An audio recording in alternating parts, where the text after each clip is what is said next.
Thank you, Chiara, for that introduction and for the invitation to be a part of this convening as well. In what follows, you will see absolutely no archaeology committed, I must confess. I'm coming from a different perspective, and what I hope will be a perspective that might offer possibilities for dialogue and consideration of the ways in which some of the work that we do at MetaLab can be brought into fruitful association with heritage and public archaeology in particular. And I'll tell you a little bit about MetaLab, and in a way this is going to be, to a large extent, a kind of project talk, as designers say. Designers tend to give these talks where they just say, here's a project, and here are a few pictures, and here's another project, here are a few pictures. It's going to be a little like that.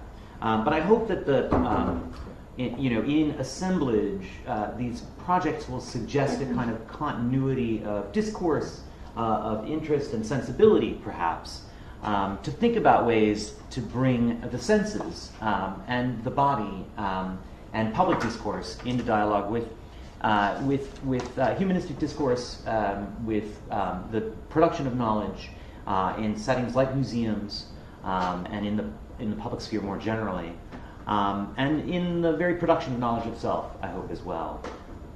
I'll frame a little bit for you what MetaLab is and does, but first I want to introduce these two gentlemen to you, because I just came from a week with them and a group of others, a cohort of other folks on the island of Lesbos in Greece. This is Z, and this is Ferdoz, and they are residents of the Moria refugee camp on the outskirts of Lesbos, on the outskirts of Mytilene, on the island of Lesbos. I was there with a group from MetaLab for the last week, working with an NGO called the Office of Displaced Designers. And we were making forays into a kind of participatory mapping practice, using the senses and using sound in particular. This is just a shot that Z actually took and shared with our group on WhatsApp. And I'll talk a little bit more about the encounter with Z and Ferdoz and our collaborators on Lesbos last week, because it's really chimed for me with questions of heritage and public discourse and the use of media and the senses in these discourses. So more on that in a minute, and I will say that the work that took place on Lesbos last week is entirely nascent. It's new and emergent. I have questions about the questions that we might pursue, and so I'm eager to share all of that with you. But the question more generally of what MetaLab is and does, we're largely a shop for the production of annoying animated GIFs.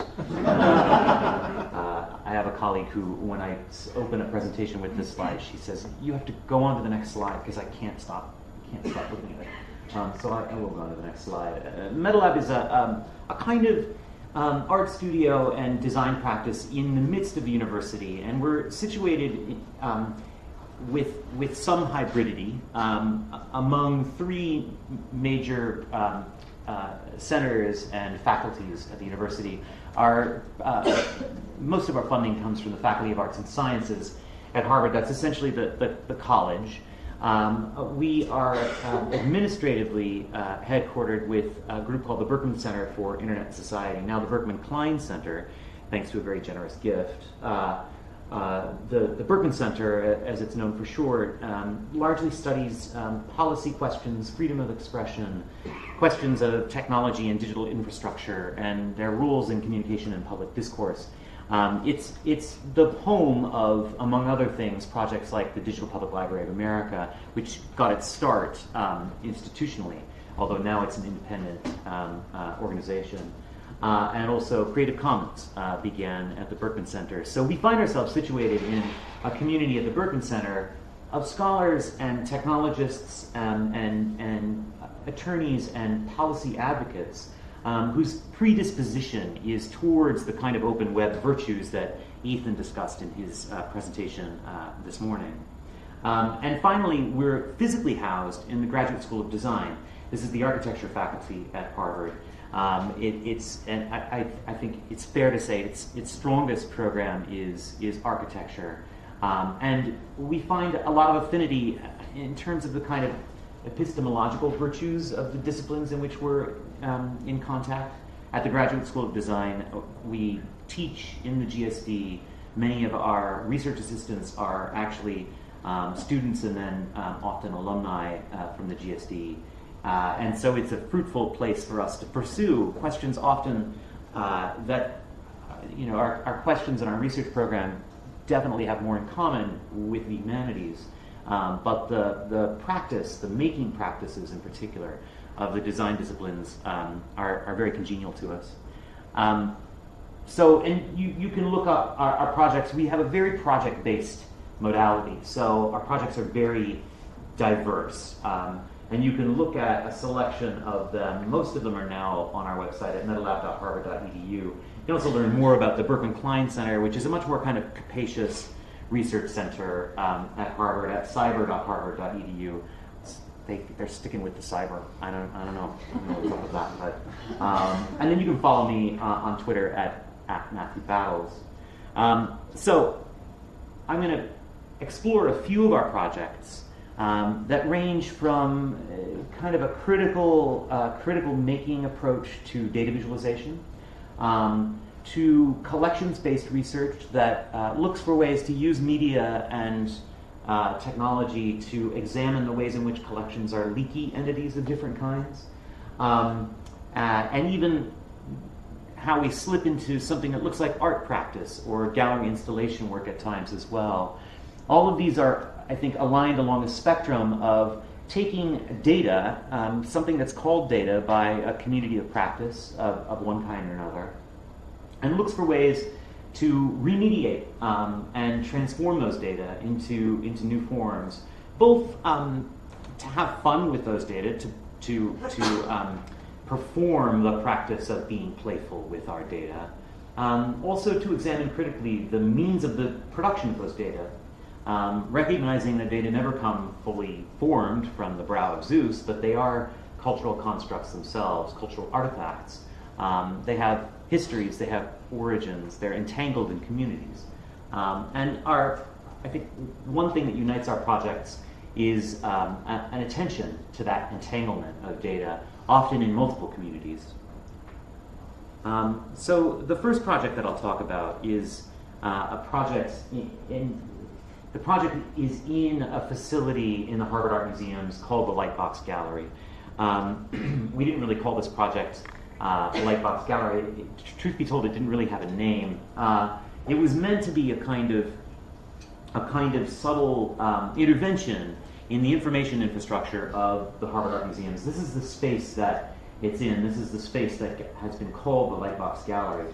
And architecturally, it's a little bit difficult to read. So this is in what is now the new Harvard Art Museums facility, a combined facility that brings several formerly distinct museums together in a kind of uneasy association with each other. This is on top of what was once called the Fogg Museum, right across Quincy Street from Harvard Yard. And it's part of a redesign of that facility by Renzo Piano. Like all the other museums in the world, it would seem, it's a Renzo Piano. And, well, it's called Lightbox Gallery for obvious reasons, both the fact that it seems, like a hothouse for growing plants in, but also because the lightbox is, one of the basic historical tools of art historical discourse and teaching, right? And it's a very strange space. I mean, you can just peer into the conservation lab, the painting conservation lab, flat work conservation lab on that side. Behind us is the sculpture conservation lab. And this floor that you see, so this room is the one accessible gallery on the top floor of the museum. So it's a difficult place to get to, and visitors don't typically get to it. If they do get to it, they sort of get to peer inside around the corner at the conservation lab. The conservation lab is playing this kind of seductive dance with the public, where they're sort of visible but not fully visible.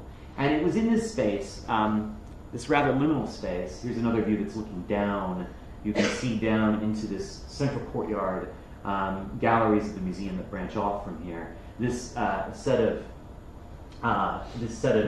shelving houses the pigments collection, an historic research collection used by the Conservation Department for many years. Now, more of historic interest than used practically in conservation practice, but it has a range of pigments from throughout our historical practice. And that's not available to the public to get to.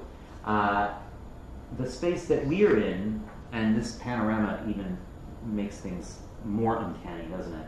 But essentially what you've got is that bank of windows looking out on the open courtyard on one side of the gallery, and then opposite that, there's a large display panel.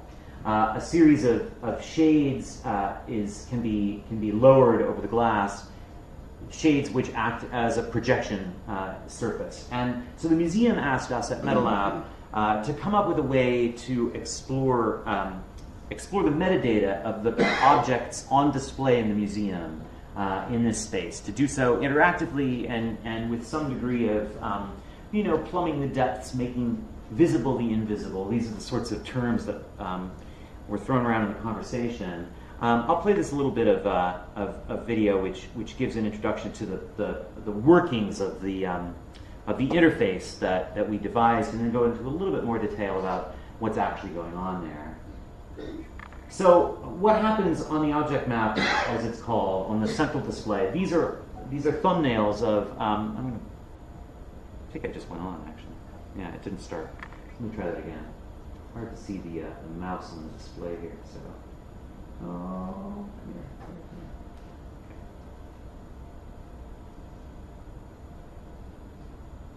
So this doesn't have any sound associated with it, but that screen displays the work that's on display in the museum. It's about 1,500 works out of 230,000 in the collection, and the museum really wanted us to focus on the objects in the galleries. And so some of the ways in which we sample and make visible the data kind of rub up against that stricture. So on the display, when you select an object, two things happen. You see metadata associated with the object on that display wall, and you see a visualization of data associated with the collection, kind of putting that object into a larger collections context. And the data that are displayed here are metadata from the entire collection, the 250,000 some odd objects in the collection. So we're trying, in essence, to put the visible objects in the museum in dialogue with the full magnitude of the collection. But there are a couple of other things that are going on as well in this. So I'm going to just use a still image to talk a little bit more about what we actually display when the object is brought up. So this is an interactive screen. You can select an object from its thumbnail and display that object. And what we show the visitor who does that is actually the JSON data that are associated with that object, the programmatically accessible metadata that we get through the museum's API, which has been developed to be a publicly accessible API, but the museum hasn't yet committed to making that fully accessible. So they haven't really publicized it yet. So it exists in this funny kind of liminal state of institutional hesitation. But what we've got here is both an encounter with the data that make it possible for the museum to have a website, an interactive website that gives that kind of one object at a time metadata view that Ethan mentioned from the METS platform. Very common, right? But this is the data one layer behind that. And of course, in terms of information networks and the systems involved, that's one of several other layers and one of several other sites in a networked mosaic of computational resources, data repositories, and media, right? And what we wanted to do for the visitor was to put some of that complexity in play.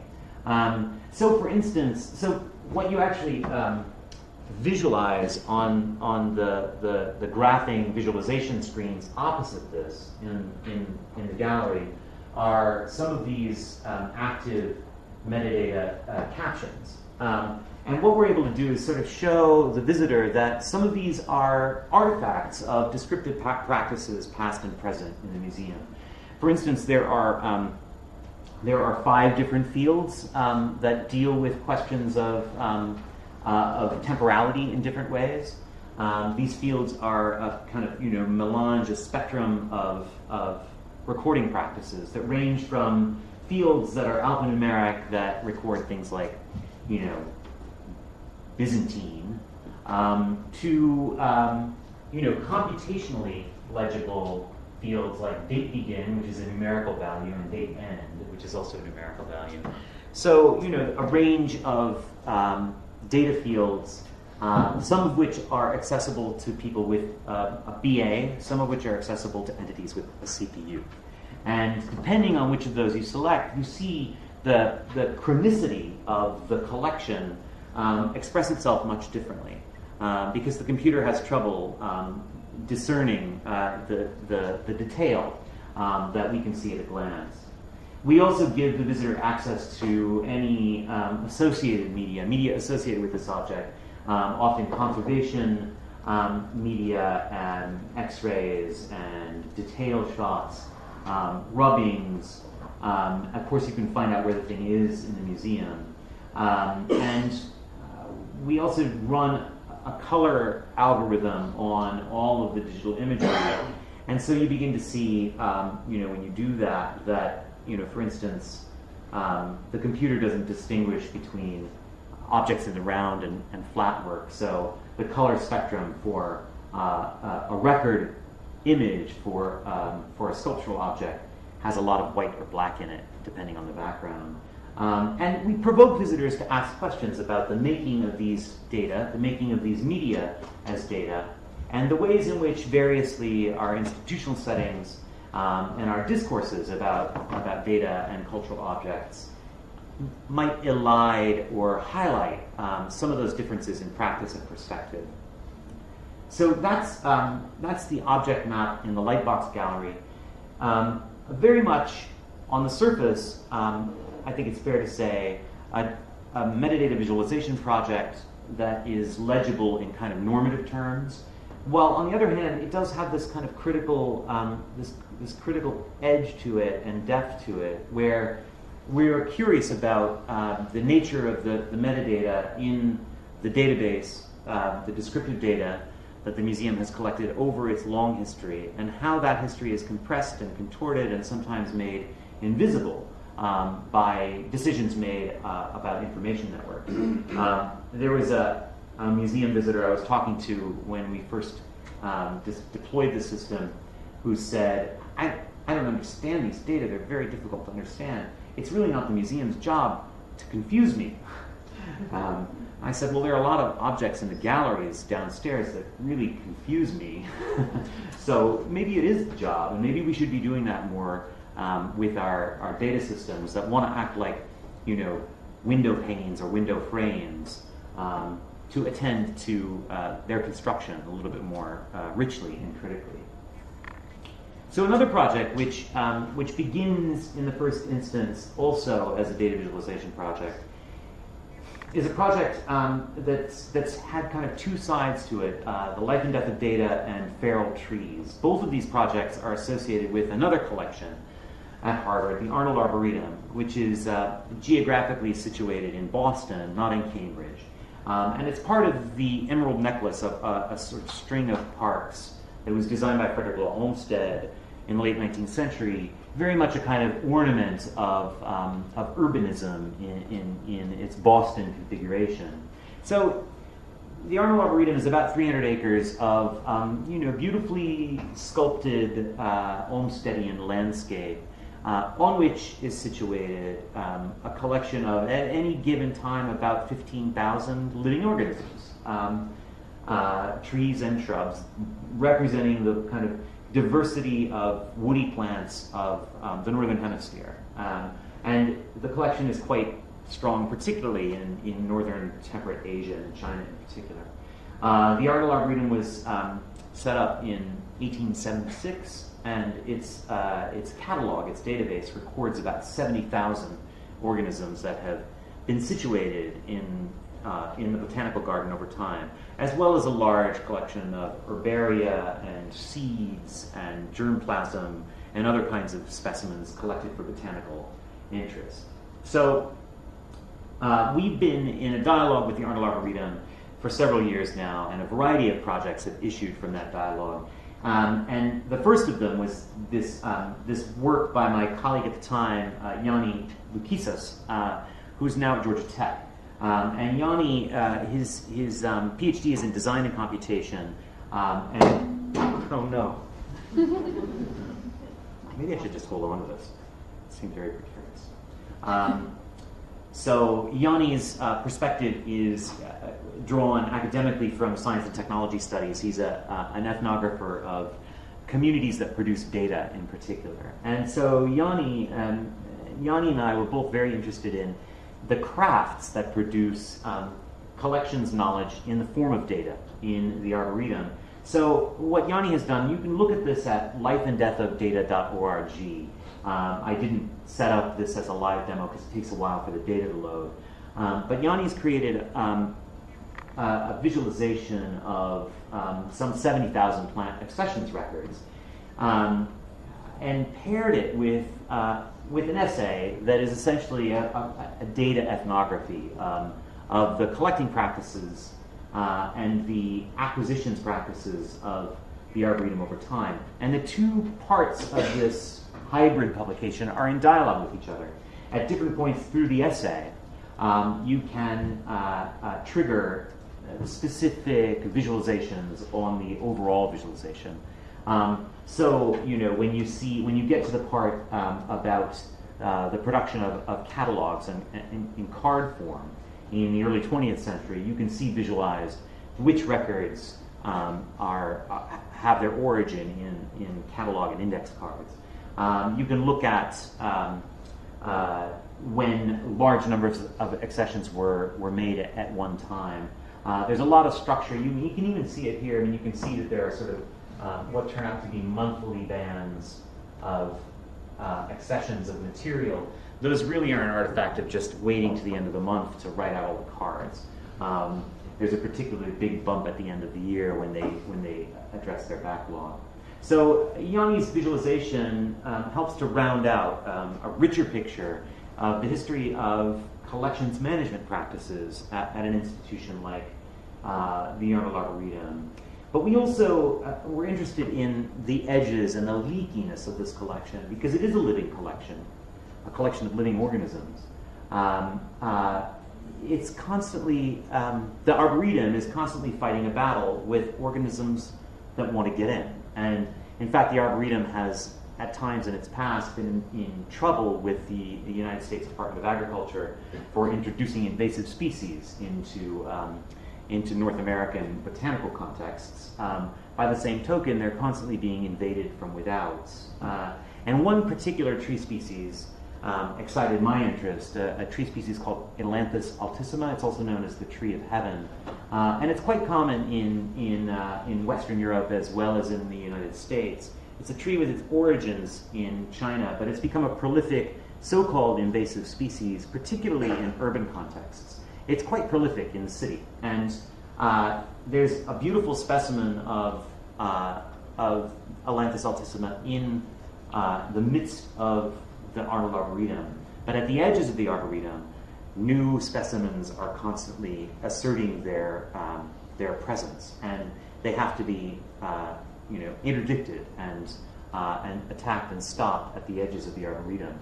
Many of them are the offspring of the organism in the center of the Arboretum. And so this leakiness, this fuzziness became very interesting to us, particularly because when you look at the cultural history of Atlantis altissima, it's been involved in disputes about not only the role of the natural world in the city, but also the role of displaced populations, of immigrants as well. In the late 19th century, the tree of heaven went from being talked about as a possible street tree and an ornamental tree in the city to being seen as a scourge. The tree didn't change at all, but attitudes towards the tree changed quite dramatically. And it was in particular associated with fears in American public discourse about the rise of immigration from China. And the tree and Chinese immigration were tied very closely to each other in discussion of the tree. And so we were interested in that strange and fraught and troubled cultural history of the tree. Here's a stand of Atlantis at the edge of the Arboretum, unaccessioned Atlantis trees on Arboretum grounds. These are the sort of leaves of Atlantis, and they're quite prolific, as I said, in the city, and quite expressive of property values, the use of land, the kind of typologies associated with different kinds of urbanism in the city. The Atlantis tree grows in vacant lots along railroad rights-of-way and highway cuts. It's a tree that refuses to be owned, that refuses to be told what to do. I quite like these qualities about it. But they've been troubling to people for a long time. And so another aspect of this work, if I can find my arrow to play this, I have to bring it over here. This is fun. So this is a little bit of a video installation we made for a gallery that uses discussion of the Atlantis from botanical journals from the late 19th century. There is one species which is called Atlantis glandulosa, or tall Atlantis.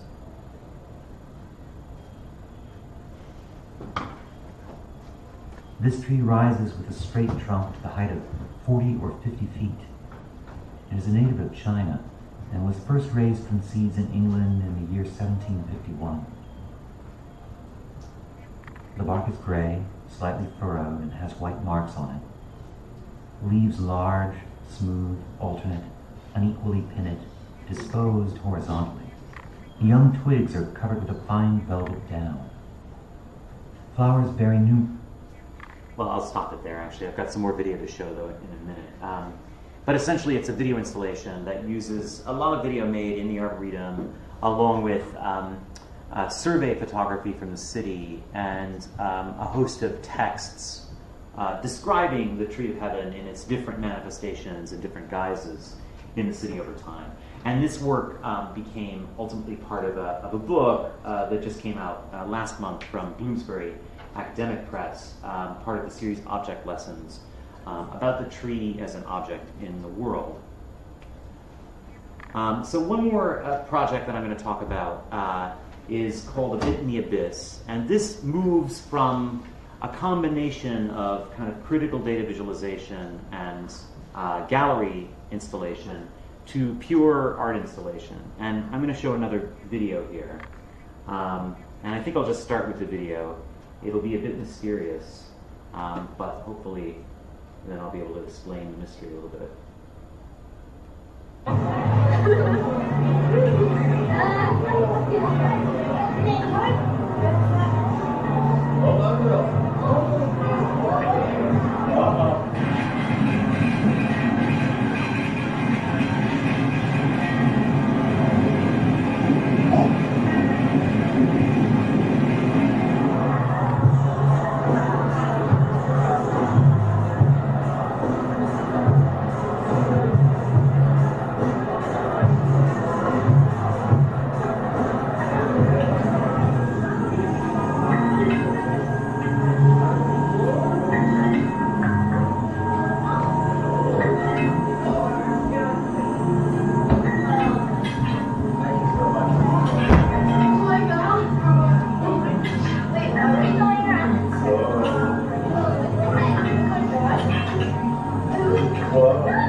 what's going on because it's a complete mystery, I know. You saw people moving into a shipping container at the beginning of the video. This was an installation in a shipping container at a public art festival in Boston that was called Illuminous. It was a light and sound public art festival. And our entry in the festival was this project. So we used a shipping container inside of which we created a sonification and visualization of a set of data. And what we wanted to do was explore expressively and playfully some questions about the roles of data in our lives, and network data in particular. So you may have noticed that there's some resemblance, a vague, expressive resemblance between the array of blue lights and this image, or indeed any data center where racks of servers stand in association with each other. What we wanted to do was create a kind of light sculpture that evoked the image of a data center in order to create the multiplicity of imagery. We paneled the shipping container with mirrors. So what you saw that looked like kind of a labyrinth of individual stacks of light, that was all actually kind of a mise en abîme effect of mirrors opposite other mirrors. So there was just one of these structures in the middle, and I'll show you how that was arrayed in a moment. So we're interested in the shipping container because we were curious about the extent to which one could make an analogy between the movement of packets of information on networks and the movement of commodities in the world in packets of another kind. The way in which the shipping container, as a 20th century object, has made possible this kind of neoliberal order of fungible commodities moving without friction back and forth across the surface of the globe. Of course, we know that's not true. That's not actually how it works. And of course, we know that our data as well are frictionful things. They have texture to them. And we wanted to put those two situations into some dialogue with each other. This is the worst graph that you will see today. This is actually an n-gram graph that's just looking at the rise of the use of the word internet. That's not the data set we used. We actually used the registration of DNS domain name registrations over time. So that was our primary data set, to look at just the very gross growth of the use of the internet and in particular the web over time. And in a move that's completely an expressive gesture, a little bit of poetry, I like to think, we compared that to a similar hockey stick distribution in the discovery of planets outside our own solar system. These two phenomena are, of course, not tied to each other in any way except pure historic correlation, right? And yet, it was intriguing to us to think about how our own world, in a way, turned away from an active public fascination with the colonization of space, and has spent so much of its imaginal capacity in the last half century on developing the noosphere, on developing this information, this consensual hallucination of the internet. And so we were curious about how, I don't want to play that sound. That's a terrible sound. That's cosmic background radiation, is the kind of bubble or envelope in which all this stuff is happening. So, in short, the shipping container, here's another one, not the one that we used. The shipping container contained a data visualization and a sonification. The data visualization was of the DNS registrations over time. The sonification was the discovery of exoplanets. And we made the individual units for that sonification actually by just knocking on the sides of the shipping container with tools and recording that, and then making a database out of that we then correlated with the data on the discovery of exoplanets. So you get this crescendo in sound and light happening at the same time, cyclically. It took about 10 minutes for each cycle to complete in the shipping container, and then it crashes and begins again. And our sense with the mise en abîme effect was just to provoke a question whether this has happened many, many other times in the cosmos. I mean, this was a very abstruse set of data interrogations. Mostly what we ended up with was a space that was kind of really wonderful to be in. Whether we succeeded in kind of goading a public discourse about the rise of the internet and our place in the cosmos, that's an open question, frankly. But here's some architectural drawings of the shipping container. It's actually a tiny little 10 by 10, like 3 by 3 meter cube. And the server rack, quote unquote, the light installation, at the center of it was just a single column. And then the rest of the experience consisted in the cacophony of sound in this very contained space and the kind of infinite speculation of the mirrors extending that image out in space. And people really seem to enjoy being in the shipping container. We had a line that was 200 meters long all night when this was on. I think because we were situated right at the entrance to the area where the festival was happening, and people just see a line and they want to get in line, I guess. But they stayed in line, and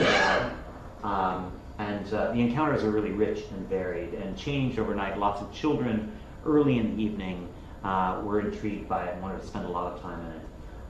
As the night wore on and more young people showed up who'd been to the clubs, the vibe in the shipping container changed. Maybe I'll leave it at that.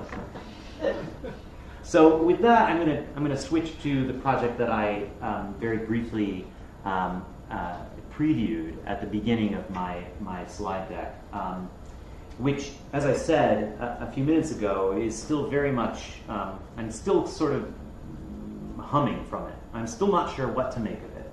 But I'll tell you basically what we were doing. It was a workshop called Sounds of Lesbos, and it came out of a seminar that MetaLab sponsored, along with several collaborators, that we set up after the last election in the United States, presidential election. Maybe you've heard about it. And we called it the Sanctuary Seminar because we were concerned about the role that discourse about immigration in particular played in that election. Now, this discourse, there's a particular U.S. context in which it's playing out, but of course that is also in dialogue with global questions of migrancy and displacement. And in particular, what troubled us about it was the way in which the discussion of immigration in the U.S. tends to elide the questions of our own history of, as a country, we like to say a country of immigrants, but a country really which is a country of refugees. And often that aspect of the American experience is elided or forgotten in our public discourse in the U.S. We like to think of our ancestors as people who came enterprisingly to found a new way and a new world. They often came from places they had no choice but to leave, right? And so the same kinds of things that we see taking place in the world now, they have driven successive waves, prior waves of immigration, not only to the U.S., of course, but around the world. And the U.S. is an artifact of that history of displacement in ways that our public discourse isn't keeping up with. So we were interested in not only exploring that, but also exposing ourselves as thinkers and makers to this conundrum a little bit more, with a little bit more risk. To make a long story short, a couple of us in this group ended up making contact with an NGO in Greece on the island of Lesbos called the Office of Displaced Designers. So this is basically a small architecture office that's situated on Lesbos, where it's working with both local residents and displaced persons to pursue projects of different kinds. They've developed things like an outdoor cinema, a series of outdoor gyms for recreational activity, and they also do workshops working with displaced persons who often have skills, they have professions in the design world, helping them to cultivate further skills, to teach each other, to teach local residents what they know, and to gain some experience themselves. And so with the Office of Displaced Designers, we put our heads together and came up with a workshop to do some sound mapping and sensory participatory mapping around Mytilene, the capital of the island of Lesbos, and to bring both residents and refugees into that sound mapping together. This was work that was done primarily at the instigation of a colleague of mine, Peter McMurray, who's an ethnomusicologist and a sound studies scholar. And so what we ended up doing was, and this is actually us meeting with the Office of Displaced Designers near a site that they were developing a project on, in an area of squatters' tents at the edge of the Moria refugee camp, not far from Lesbos. Most of the residents, or most of the participants in our workshop, came from that camp, Moria, which is a concentration camp. I mean, there's no other word for it. It's an enclosure of barbed wire and concrete. The residents of Moria can leave, but they have time limits, strict time limits on when they can be out in the community and when they have to be back in the camp. And they can't work in the community either. So, it's a very challenging, to say the least, environment that they find themselves in. So our sound mapping work took the form of field recording work, of sound walks, where participants from both the refugee camp and local residents worked together to kind of chart the sonic worlds of Mytilene. Mytilene, if you've been there, it's a very bustling place. It's a hectic, frenetic hive of activity. It's a city of only about 50,000 people, but it feels much larger. It's a kind of sensory overload. And our participants had lots of ideas about places that they wanted to record sounds from, where the mopeds tend to congregate on the market street, where the boats are coming into the harbor, out on a hill just outside of town, where there's the ruins of an Ottoman castle where a lot of feral dogs live. And over the course of a week or so, our participants mapped these spaces. They made maps out of materials that they gathered on site, and while this looks very kind of expressive and crafty, it was an opportunity for us to talk about things like gathering geospatial data, to talk about variables and conventions in the abstraction of information, in geographic information terms, even to talk about things like metaphor and metonymy. Of course, we brought a lot of sticky notes, because when you do design thinking work, you always have to do things with lots of sticky notes.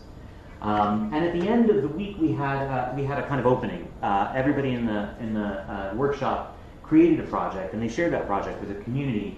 And it was a wonderful experience. People came from everywhere, from the local university, the University of the Aegean, to business shop owners up and down the street where the office is situated, to the family and friends of camp residents who were part of the encounter as well. And there was one encounter in particular that really got me thinking about this conversation we're having today, and about questions of heritage and media and the senses.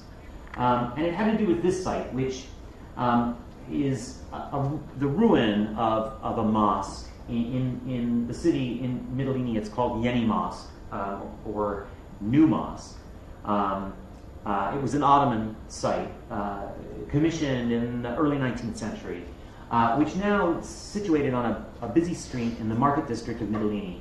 And it exists in this kind of liminal state, where it's a ruin that's not being actively conserved or curated by any organization. It was shored up by somebody in the community about 10 years ago, and so you see some structure that's been put in place to hold the walls and support the walls. But it's not actively curated. It's also not, however, been dismantled, where so much of the rest of the city is put to residential or commercial purposes. The mosque has been, people have kept it in a state of a kind of romantic ruin. And for reasons that I can't express or explain, I was only there for a very brief time, and there's a lot of work left to be done just to understand this site. But this is looking into the barred windows of the mosque, where you see there's a riotous growth of invasive species. In fact, my favorite tree, the Atlantis, is they're everywhere. And when so with Firdows and Z in particular, the fellows that I showed you at the beginning of the talk, we spent a lot of time talking about the sonic world of the camp, of Moria camp, and in particular of the mosque that's been set up there. There isn't a tent or a structure for the mosque in Moria. It's really just an area between two rows of tents that's been given over for prayers. And but it's a place that's of intense importance to Muslim residents of the camp. It's an open-air mosque. They put down carpets at prayer time. There's a loudspeaker, but it doesn't reach very far. And that's the mosque. And Z and Firdaus did a number of recordings of prayers, in particular Friday prayers, just last week, in the Moria Mosque. And the thing that, and so I visited this site with Firdaus, and he didn't know that this site was a mosque. He passed it many times, coming in and out of Medellini, but hadn't realized that it was a mosque. And he was really quite moved by the presence of this disused mosque in the middle of the city, and wanted to make a media piece, a sound piece about the mosque. So we spent some time visiting there and talking about the mosque in the camp in Moria. And the thing that we both hit upon was that both of these mosques are open to the sky. And so with that as the kind of organizing perception of a piece, Firdaus created a very brief sound piece with just video imagery of the sky. I'll play a little bit of that now for you. This is a combination of Firdaus recording himself describing the mosque in the camp, in the Moria camp, and the visit that we undertook together to the Yeni Mosque in downtown Medellini. And a slideshow. That's not true. Let's try this again. Right on. And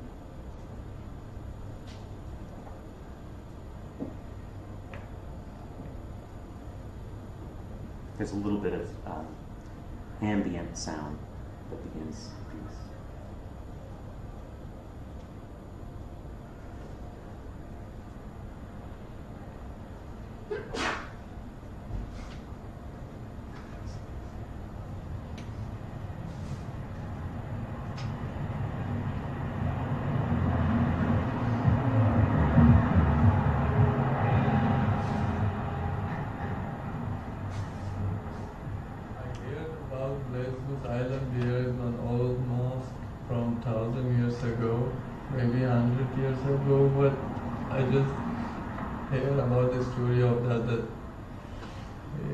Here is one mosque inside of the city of Medellini. We saw there is an old mosque and tourist clothes, and some people coming for sightseeing, some tourist people coming from different countries, and I'm really happy to see in this country this kind of historical mosque. The good thing is that they didn't broke it, because it's not a Muslim country. And I go to the inside of that and I saw the Imam places. It was really ruined mosque, old mosque, but have a good view. And I saw the room of Imam also, where he lives and sleeping in a kind of madrasa that they're learning something. I'm really excited to saw that place.